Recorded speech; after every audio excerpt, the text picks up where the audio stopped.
আসসালামু আলাইকুম, সবাইকে স্বাগতম আজকের জেএলপিটিএন ৫ গ্রামার ক্লাসে। আজ আমরা জাপানি ভাষার একটি খুবই গুরুত্বপূর্ণ পার্টিকেল শিখব। সেটি হলো হা পার্টিকেল। যদিও এটি হা লেখা হয় কিন্তু উচ্চারণ করা হয় ওয়া।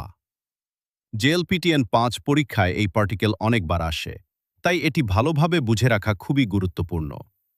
প্রথমে আমরা জানব বিশেষ্য বা নাউন কি। বিশেষ্য হলো এমন শব্দ যা কোনো মানুষ, প্রাণী, জায়গা, বস্তু বা কোনো কিছুর নাম বোঝায়। যেমন ওয়াতাশি অর্থ আমি, গাকুসেই অর্থ ছাত্র বা ছাত্রী, সেনসেই অর্থ শিক্ষক, হোন অর্থ বই, মিজু অর্থ পানি। এই শব্দগুলো সবই বিশেষ্য বা নাউন। এখন জানি পার্টিকেল কি। পার্টিকেল হলো ছোট একটি শব্দ যা সাধারণত বিশেষ্যের পরে বসে এবং বাক্যের মধ্যে সেই বিশেষ্যের কাজ বা ভূমিকা বোঝায়। সহজ ভাষায় বলতে গেলে পার্টিকেল আমাদের বলে দেয় বাক্যে কোনো শব্দটি কী কাজ করছে। আজ আমরা শুধু হা পার্টিকেল শিখব। হা পার্টিকেল সবসময় বিশেষ্যের পরে বসে। এটি বোঝায় আমরা এখন কোনো ব্যক্তি বা কোনো বিষয় সম্পর্কে কথা বলছি। এ কারণেই একে টপিক মার্কার বলা হয়। এখন একটি বাক্য দেখি। ওয়াতাশি হা গাকুসেই দেস। এখন আমরা বাক্যটি শব্দ ধরে ধরে বুঝব। প্রথম শব্দ ওয়াতাশি, এর অর্থ আমি। এটি একটি বিশেষ্য। এরপরে এসেছে হা। এখানে হা বসেছে কারণ আমরা আমি সম্পর্কে তথ্য দিচ্ছি। অর্থাৎ এই বাক্যের মূল বিষয় বা টপিক হল আমি। এরপরে এসেছে গাকুসেই। এর অর্থ ছাত্র বা ছাত্রী। এটিও একটি বিশেষ্য। সবশেষে এসেছে দেশ। দেশ কোনো ভার্ব নয়, এটি একটি কপুলা। কপুলা এমন একটি শব্দ যা বাক্যকে ভদ্রভাবে শেষ করতে সাহায্য করে এবং হয়, আছে বা হলেন ধরনের অর্থ প্রকাশ করে। এখন পুরো বাক্যের গঠন দেখো। বিশেষ্য প্লাস হা প্লাস বিশেষ্য প্লাস দেশ, এই গঠনটি জেএলপিটিএন ৫-এর সবচেয়ে গুরুত্বপূর্ণ সেন্টেন্স প্যাটার্নগুলোর একটি। এখন পুরো বাক্যের অর্থ হবে আমি একজন ছাত্র বা ছাত্রী।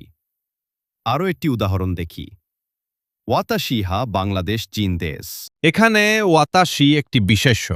হ্যাঁ, একটি টপিক পার্টিকেল। বাংলাদেশ জিন একটি বিশেষ্য যার অর্থ বাংলাদেশি। দেশ একটি কপুলা।